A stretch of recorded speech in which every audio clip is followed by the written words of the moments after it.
Yes, boys and girls. Okay, so ons moes Aberdeen toe ry om fuel in te gooi, want die prys gaan ons nou môre aan 12 uur gaan hy op, nee.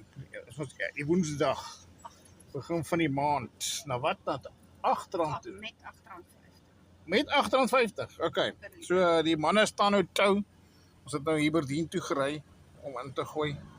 Hier staan die manne klaar tou. Okay, want die Astron op pad Potchefstroom toe. As die laaste vir ons, hy is onder fuel, soos wat die ouens aangooi. Ja, en jy word gelimiet tot R400 'n slag. Jy mag nie meer as dit ingooi nie. So onthou nou, jy moes al gespring het, maar as jy môre iewers kans kry, ek dink dit gaan môre gaan dit nog erger lyk. En die dinge gaan nog woester wees. So daar's hy. Jy moet onthou om in te gooi.